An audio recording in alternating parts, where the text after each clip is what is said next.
I have founded Freispace, which is a software as a service solution for the film industry. So how did you actually see the point that your solution could be like a good fit or will cover a need? Well, a lot of it to start with was personal experience. So I've been in 2 big companies, produced really big shows, and in both companies we used Excel, and in the other one shared calendars to organize. How was it for you just to take, just to be brave and say, okay, now I'm starting my startup? Was it like hard for you, or how do you actually motivate yourself to now go the step? I always thought, what's the worst that can happen? I mean, the worst thing is it doesn't work out. You've learned a lot, you've met new people, you've done something, you failed, but I mean, what does it mean? It just means, well, probably you've lost a bit of time and a bit of money.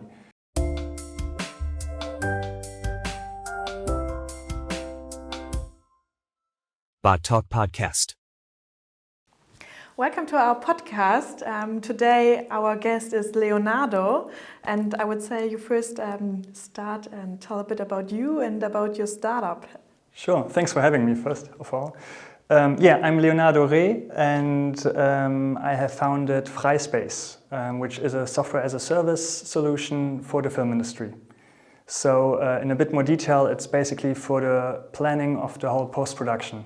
So you can do a bit of resource planning, organize all your post-production in terms of where you are when, and manage your staff as well. So it's a solution for that, and it basically started because I worked in film and we were looking for a solution, and everyone in the industry, at least in Germany, uses Excel, and we thought there must be a better solution.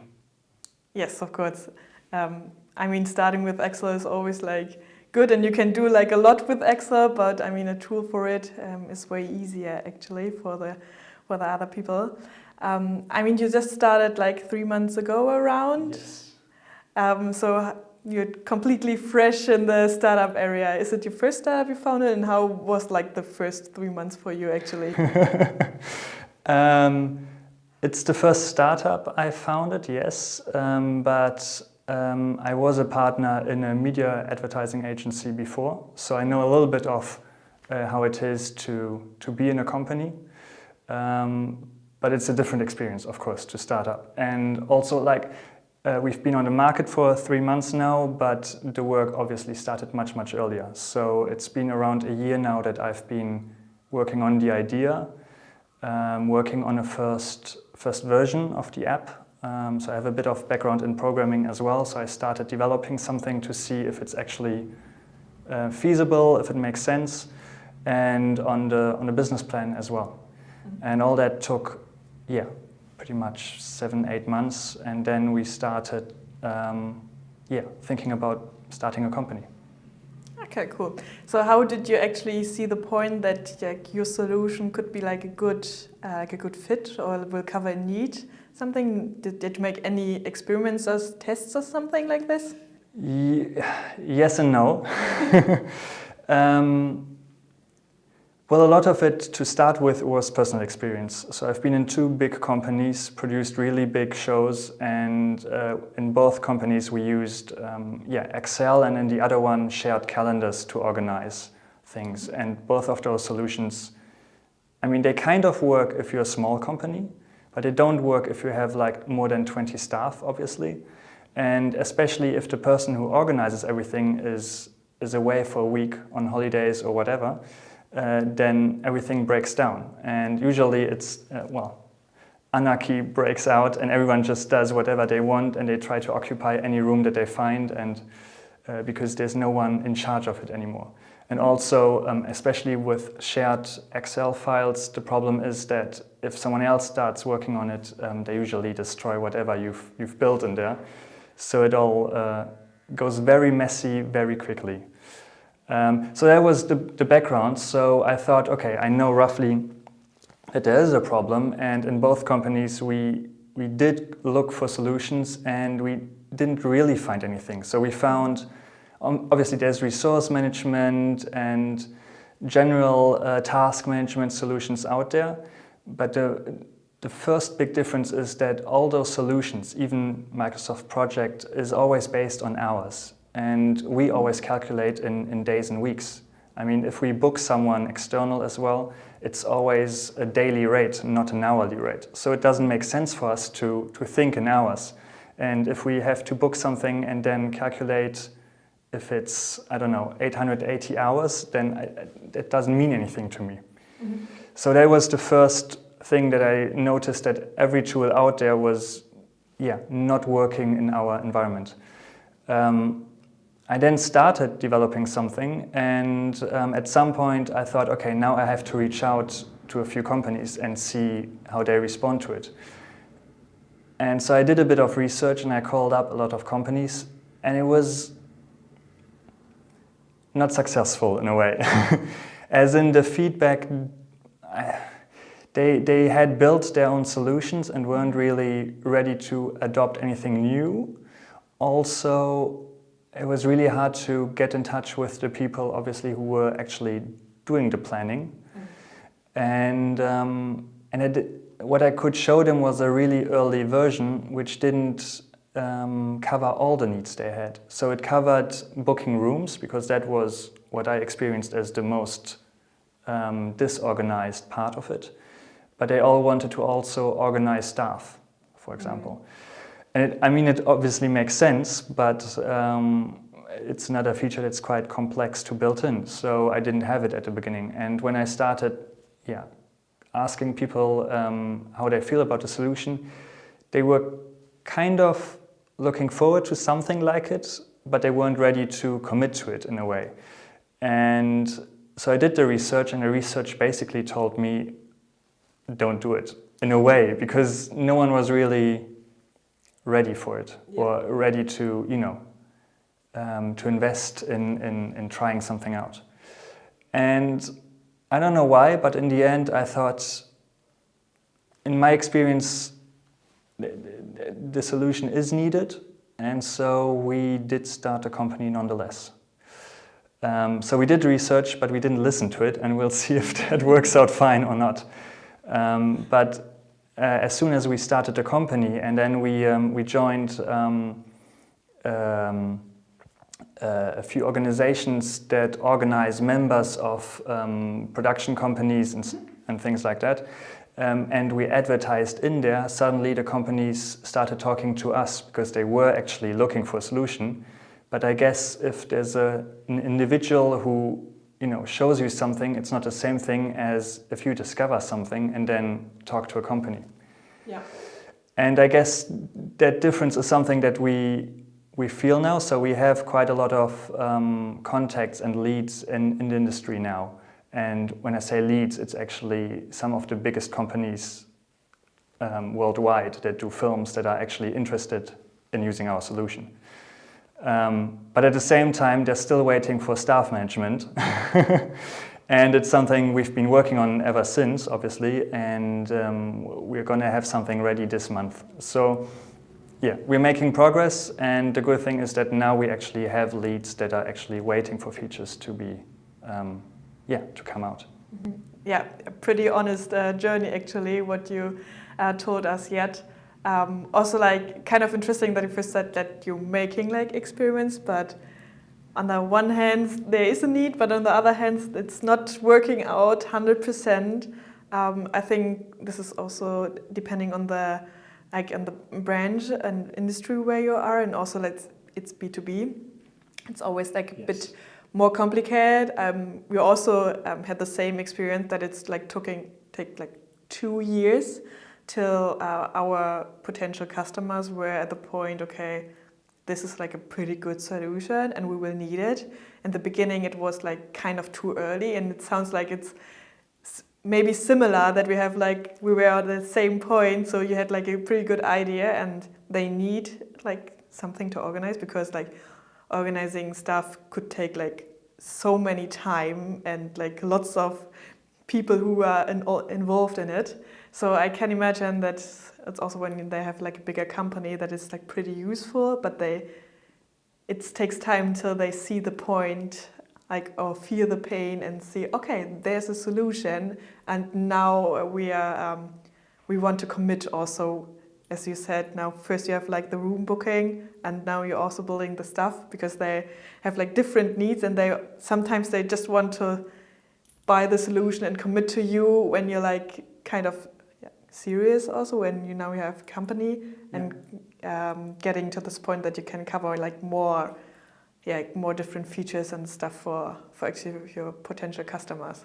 Yeah, I also think it's normal that for a bigger company, and I'm talking about companies with 40 and more staff, if you introduce a new tool, obviously everyone has to jump on board.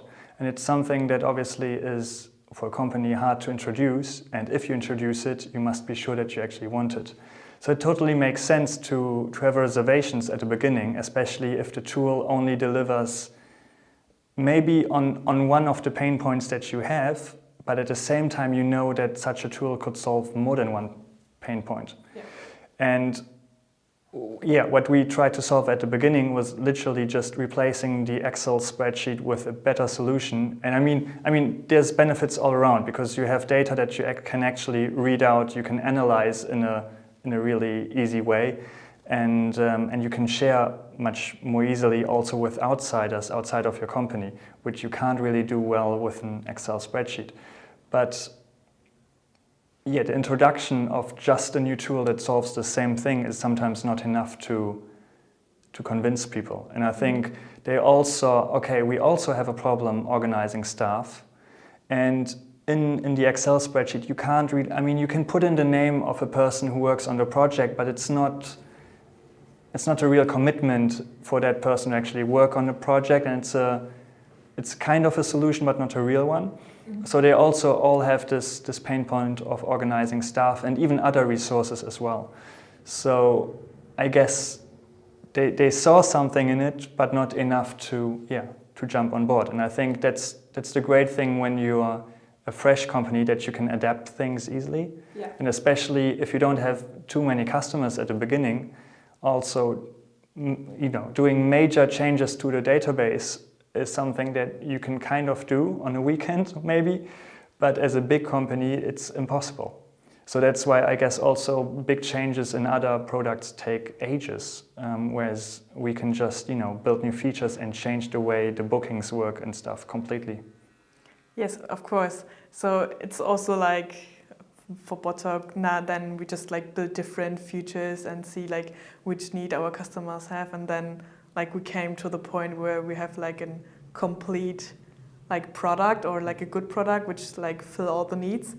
And also like Excel sheets could get like super quick messy. I could imagine when you have like a super big project where you need to calculate the stuff and the rooms and all the things that not everyone is directly seeing which responsibilities they have or where should they go and all the stuff. And when you have like a nice dashboard where everything is like super simple and organized, I could imagine that is like pretty useful for your customers, because then you don't need like taking a half hour to study the Excel sheet and see what is actually going on. So people always like it easy and fast, just to have all the information on like 1 second view actually. Yeah, and also like Excel spreadsheets, they're great because they're really flexible, but they're great for one person to work on. And if you're working on a big spreadsheet where you have like basically a daily calendar with then, 20 rooms that you're organizing in it, sometimes when you're working on it, you're gonna hide some cells just to make some room while you're editing. And if you forget to unhide those cells, it's suddenly information that other people don't see. And especially people not trained to work in Excel don't even notice that something is missing. Yeah. And so there's lots of potential for errors. And also in our background, in the film industry, and I guess in every industry, you have people who do the organization, which are more technical usually. They're not scared of an Excel spreadsheet. If you do calculations and stuff all the time, it's fine. But then if you have a creative producer who usually works on content, on ideas, on visuals, their favorite tool is probably Word, or even it's not their favorite tool, but it's their main tool to work in, they don't usually use Excel. So forcing them to open an Excel spreadsheet, to look at it, to find out where their own project is happening is something that doesn't really work. I mean, they're going to use it 1 or 2 times, and then afterwards they're just going to call you up every time and ask where your editing is happening, and that's just wasted time. And it grows quickly, because you know that a phone call for someone asking in which room their project is, or if there's a space in that room in 2 months' time, it's not a phone call of 30 seconds. It could be, but it's never, because then you have other questions, you talk about a project, and suddenly it's 15 minutes, half an hour that's just gone. And it's gone for 2 people at the same time. So even financially, it doesn't really make sense, when you think about it, to use a tool that, works great for a planner, but doesn't work great for creative people who actually need the information that the planner, plans. Yeah, that's actually a pretty good point, because not everyone is really likely to Excel sheets. So I'm also working with Excel sheets, so I'm fine with it. But I could imagine when you're more focusing on a creative part of the company, that is not your favorite type of working with, actually. So you said that at the moment working with building the staff management. Yes. Is it that you're still always in contact with potential customers or leads, and then always every week maybe see, okay, this could be also nice to build, or how do you actually follow up your development for your tool? Well, we have a massive list of a roadmap. So I think we have 5 pages of roadmap that are just ideas that came to mind. And one of those ideas is actually also staff management, because it was clear that it's something that at some point we're going to build. We just didn't know that we would be building it at the very beginning. And yeah, there's multiple things. For one, we are in touch with a lot of companies, so whatever their feedback is, I ask them how they work at the moment, how big the company is, what they are planning, things like that. And I make notes and I see how they like to work, and usually from that you get a sense of what they need. And also they tell you things that they need, but sometimes I believe there's other things that they don't tell you because it's obvious to them, or they don't even know that it's special to their company.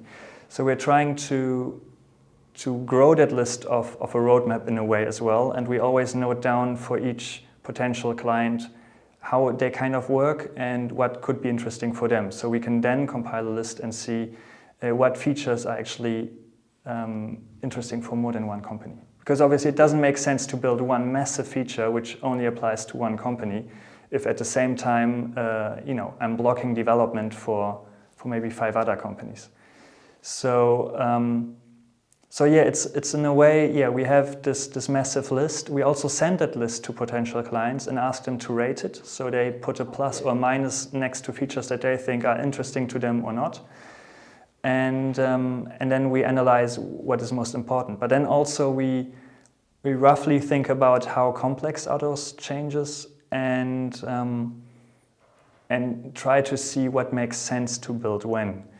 Because something like the staff management, it took about 2 months, just because you have a lot of development on the database side of things, but also on how do you input the data and how do you make it work in a way that a creative person that doesn't usually use computers much is fine with using it and instantly understands how to use it.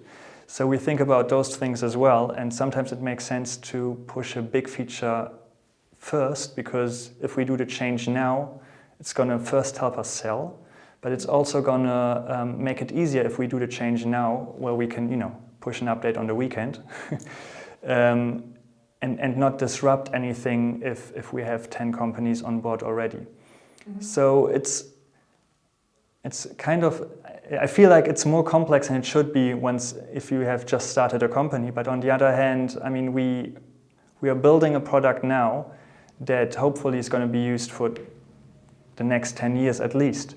So if you think about that, you need to build it now in a way that in 10 years' time you're not blocked yourself out of developing any further features. Mm-hmm.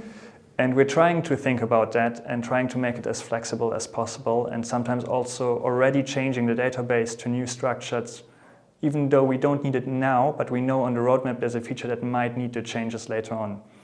So it's a complex process in a way, but at the same time it's easy as well because we can do whatever we want, which is nice. And we can just decide, okay, sometimes we have a feature that is so simple and it's going to take a day or so to incorporate. Well, let's just do it because then we have it and we satisfy a part of something that the customer wants. So yeah, it's a mixture of that. And also you need to, you need to have fun doing it, right? So you need to have small successes on the way and sometimes build something and think, oh, this looks nice and this works nicely. And we've accomplished something. Yeah, pretty interesting. This was actually my next question, how you prioritize your lots of needs and futures you want to build. But it's pretty smart that you're just sending this rating list to the customers, so then you're getting a good feeling, and it's always easy then to see to rank actually what is more important, and also to validate what is the business impact and which could be useful for more than one customers. Pretty interesting how you actually push this further, because in the beginning you have just one good future you sell, but there I could imagine that there are lots of things they would like to have, because at the moment we are still at the point that I get getting lots of mails every week. Oh, this would be nice and this would be nice, but sometimes it's always just little changes, but we always also need to see what could be useful for more than one customers, and don't to block your development with just building a product just around one big client, because then you're also pretty maybe too connected to one player. Yeah, definitely. And it's important that you still be flexible with your own, and also that you said okay, we need to think about how we would like to interact in 10 years, especially. I could imagine that lots of startups who started, they're just building together their product and don't think about it how could it be in 10 years? I'm going to block it myself, how I'm going to build together my IT infrastructure now. But this is really nice thought that you also see, okay, how can I combine it and build a good base for the next 10 years that is going to be working out for us? Yeah, at least that's the idea. In the end, you never know, right? Technology changes, and might be that in 5 years' time we realize it was completely wrong. But at least, I feel if you try to think about those things as well, then the decision you make is maybe a little more informed. And it can always be wrong. That's the biggest part of business, is just you have to take a decision. It's the same thing. You have to start a company. You just have to start it or not. But if you don't do it, then you might regret it. And if you start it, what's the biggest thing that can happen? And I think the same is true with every micro decision we take along the way. It could be a wrong decision, but at least we do something. We don't, halt and stand still. Yeah. And at the same time, you learn from it. And then maybe you learn, okay, you've taken the wrong one. And I feel what I told you about prioritizing, it sounded so complex when I told it, but it's just small little decisions, right? It's things where you look at it and you just say, oh, this is going to be a major, we have to change a lot of the infrastructure. Should we do it? Should we not do it? And then, well, if we are going to do it, then let's rather do this now. It's not like a big decision, and we don't have a massive Excel where we do the pros and cons. It's more we have this list, and then we discuss kind of what makes sense and what makes sense when. It's not, it sounded maybe more complex than it actually is, but it's the thought process into it. It's not that huge brainer actually, because you're just in a workflow and saw how could I actually handle or see what would be better for my company in this moment. And as you said, you now make a decision, but you never know if it's wrong or false. It's also just showing in 2 years, okay, this was not the best idea, but just stuck and didn't change anything is always bad for a startup. Yeah, then you can make a half of decisions are false. Then it's always it's still better. You've made half of the right decisions, right? Yes. So, and you're still at a point where you can make decisions. Whereas if you don't if you don't make any decisions, then I think you have to fail because you're not doing anything.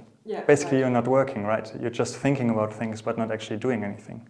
Yeah, and you have to be like pretty fast as a startup to see that you're growing in the market. And this is also like the advantage of startups. As you said, you're pushing out a feature over a weekend. I mean, this is always like also the fun in a startup, that you're like super flexible and fast. Yeah, sometimes I wonder if we are much faster than others, because I mean, I get the newsletters from quite a few big companies, which I would say are like,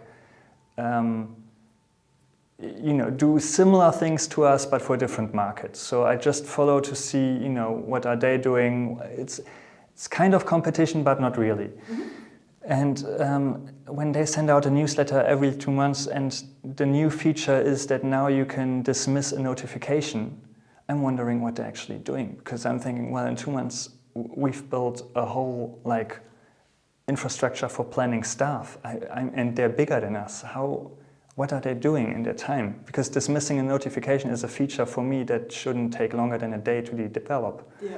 And it's interesting because sometimes it makes you feel good in a way, because you think, oh, we are we're faster, we're doing things and we're moving forward much faster. But at the same time, sometimes you also wonder, I mean, are we doing something wrong? Because if it takes them 2 months to do maybe they did something else that they're not communicating, obviously, but it feels like, something is, it's weird. It's weird to see those different approaches to business. And I'm talking about other startups. I'm not talking about... Okay, not about bigger companies. No. Because normally bigger companies are always slower, because they're managing more themselves than Yeah, and I mean, if you have thousands of customers, obviously it's going to be more complex to change something. I mean, that's for sure. But yeah.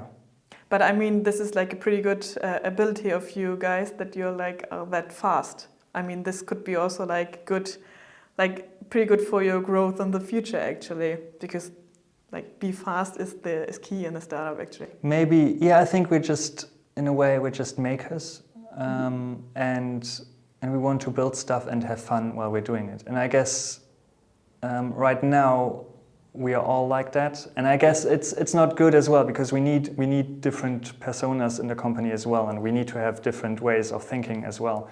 But at the moment, that's how we are built, and obviously we're moving fast. Maybe too fast. I don't know. We'll see. Yes, of course.